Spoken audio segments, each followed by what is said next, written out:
Seguimos en la primera lectura con la carta a los Hebreos y hoy de una manera muy particular, ahí en el capítulo 10, verso 19,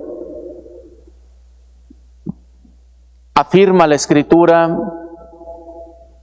que en virtud de la sangre de Jesús, de Cristo Jesús, es decir, de su sacrificio en el altar de la cruz, podemos también entrar nosotros al santuario.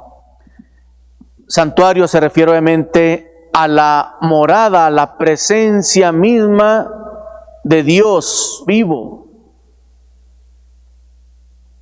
Precisamente en Cristo Jesús, dirá San Pablo en la carta a los Efesios, capítulo 3, verso 12, por la fe en Cristo Jesús, tenemos acceso verdadero a Dios. Si antes había como un velo al que entraba nada más en aquel santuario en el Antiguo Testamento el sumo sacerdote, ahora gracias a Cristo Jesús, en virtud de su sacrificio en la cruz, nos hace posibles entrar ante la presencia de Dios. Él ya hizo lo que le tocaba por nosotros, como cordero llevado al matadero. Hizo ofrenda de su ser, de su vida, de su persona, como hostia viva, como víctima agradable al Padre. En ese sentido, como hemos dicho en otra ocasión, le debemos la vida a Cristo Jesús. Estamos endeudados con Él. Él pagó el precio de nuestra redención. Pero hay un detalle, ciertamente Él ya hizo lo que le tocaba realizar. Hizo ofrenda de su vida y dice ahí en el versículo 22, capítulo 10, verso 22, acerquémonos pues llenos de fe, con nuestra conciencia tranquila, con nuestro interior sin maldad. Es decir, Él hizo lo suyo, ¿qué nos toca a nosotros? La fe, la disposición, agarrarnos del Señor Jesús, porque lo podemos ver pasar y nos quedamos indiferentes. La adhesión que se da a Cristo es precisamente por la fe. Dirá en la misma carta a los Hebreos, capítulo 4, verso 16, acerquémonos pues al trono de la gracia para recibir misericordia. Ese acercarnos ya supone la voluntad personal, la disposición nuestra de ir hacia Él. Invita, llama, y ya le queda al ser humano, a la persona, el responder, el ir, y en muchos casos lamentablemente resistirse. No quiero. A lo mejor no lo dice con palabras, pero su actitud está diciendo, no me interesa. Me dicen que murió en la cruz, que se entregó, que derramó su sangre, pero eso como que no me conmueve, como que no me estruja, como que no me dice nada. Se ha cerrado el corazón a la gracia de Dios y no logra contemplar esa bendición maravillosa, porque ahí está el precio de su salvación.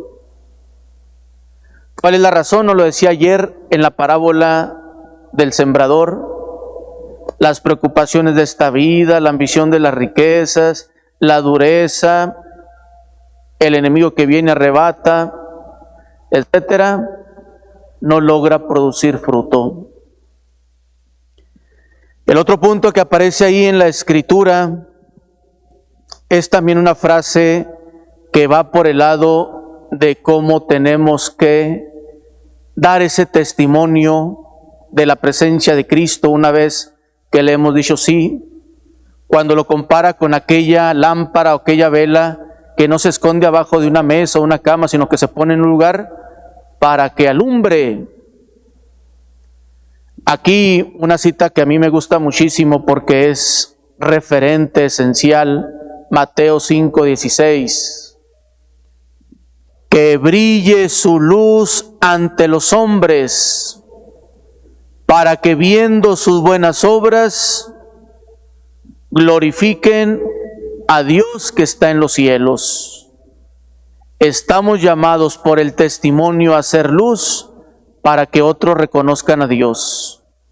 Esa es la gran responsabilidad que tenemos.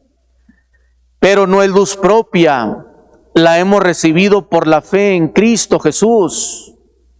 Si alguien ha ido últimamente a algún bautizo, recordará cuando se enciende aquella velita del cirio pascual, se le dice al niño: recibe la luz de Cristo. Padres y padrinos, se les confía el cuidado de esta luz, es decir, de la presencia de Cristo, de la fe, a fin de que este niño camine siempre como hijo de la luz, y si persevera en la fe pueda salir al encuentro del Señor al final de los tiempos. Ha recibido por la fe esa luz de Cristo, y va a iluminar el cristiano porque está en comunión con Cristo. ¿Qué decía el prólogo de San Juan, capítulo 1, verso 9?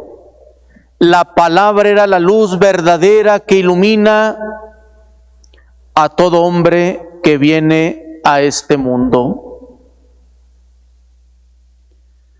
En la medida que se da esa profunda comunión con Cristo, podemos irradiar su presencia. ¿Y cómo cuesta?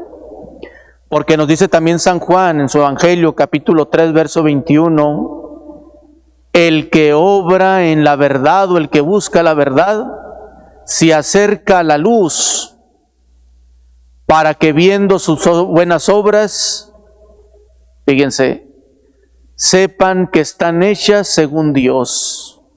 Verdad, luz, Dios. El que obra en la verdad se acerca a la luz, para que quede manifiesto que sus obras están hechas según Dios. El que no obra en la verdad o en el bien, se aleja de la luz, se mueve en la oscuridad, en las tinieblas, porque en el fondo de su corazón sabe que no está obrando según el querer de Dios, se esconde. Todo eso nos va llevando a llevar precisamente pues una vida que refleje la comunión con Jesús. Y por eso nuestro trato con los demás debe de ser de bondad, de bien.